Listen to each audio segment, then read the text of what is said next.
আমরা অনেকবার কর্পোরেট ট্যাক্সের ক্ষেত্রে স্মল বিজনেস রিলিফ কনসেপ্টের ব্যাপারে শুনেছি। আসলে এই কনসেপ্টটা কি, এ ব্যাপারে যদি সহজভাবে আমাদের ধারণাটা দিতেন। আর সেই সাথে আরেকটি কোশ্চেন এসেছে, সেটি হচ্ছে আমাদের ব্যবসার আয় যদি 3 মিলিয়ন দেড়হামের নিচে থাকে, তাহলে কি আমরা স্মল বিজনেস রিলিফের জন্য যোগ্য হব? আর যদি যোগ্য হয়ে থাকি, তাহলে কর্পোরেট ট্যাক্স থেকে অব্যাহতি পাবো কিনা?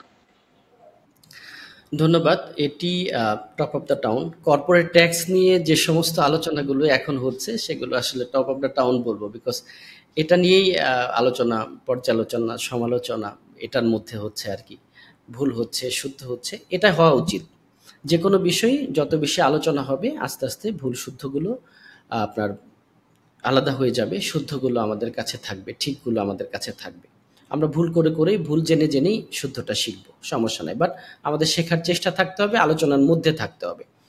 যে প্রশ্নটি করা হয়েছে যে এসবিআর স্মল বিজনেস রিলিফ, এই কথাটা অলরেডি যিনি উদ্যোক্তা ভাই প্রশ্ন করেছেন বা বোন প্রশ্ন করেছেন, ওর উত্তর দিয়ে দিয়েছেন যে স্মল বিজনেস রিলিফ এটা আমাদের ব্যবসায় আমরা ইলিজিবল হব কিনা। খুব সহজভাবে যদি বলতে যাই, আগামী 2024, 2025 এবং 2026 সাল আপনার ট্যাক্স ইয়ার, এই 3টা ট্যাক্স ইয়ার আপনি স্মল বিজনেস রিলিফের একটা সুবিধা আমাদের এফটি এর পক্ষ থেকে এই ইউএ গভর্নমেন্ট প্রদান করেছে।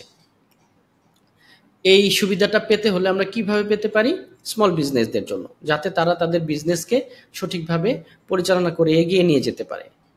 এটা হলো যে কারো যদি আপনার টার্নওভার বলতে বা রেভিনিউ, টোটাল সেলস রেভিনিউ সব কিছু মিলে, তো আমাদের ইনকাম কিন্তু হয় যে শুধু আপনার পণ্য সেলস করি তা না, পণ্য সেলসের বাইরেও আমাদের অনেক ধরনের ইনকাম থাকতে পারে। আমরা ক্যাপিটাল গেইন হতে পারে, এক্সচেঞ্জ রেটে আমরা আয় করতে পারি, অনেক ধরনের ইন্টারেস্ট পেতে পারি, অনেক ধরনের আমরা ডিভিডেন্ড থেকে আমরা প্রফিট পেতে পারি, বা এই ধরনের হতে পারে। তো সবকিছু মিলিয়ে আমাদের যে টোটাল রেভিনিউ হয়, হ্যাঁ, এই আয়টা যদি আমাদের 3 মিলিয়নের নিচে হয়, তাহলে আমরা কি করতে পারবো? আমরা স্মল বিজনেস রিলিফ করতে পারবো, অ্যাপ্লাই করতে পারবো। স্মল বিজনেস রিলিফ যদি অ্যাপ্লাই করি আমরা, আর এলিজিবল হই এবং অ্যাপ্লাই করি, তাহলে সেক্ষেত্রে আপনার কর্পোরেট ট্যাক্স যদি পেয়েবলও হয়, তাহলে এই 26 পর্যন্ত আপনাকে ট্যাক্স দিতে হবে না। ধরে নিলে আপনার ট্যাক্স পেয়েবল হয়েছে 1 মিলিয়ন দেড়হাম, নেট প্রফিট এসেছে, সরি। তো নেট প্রফিটের আপনার কি হবে? 3,75,000 বাদ দিয়ে 1 মিলিয়নের যা থাকে তার উপর 9% করে ট্যাক্স দিতে হবে।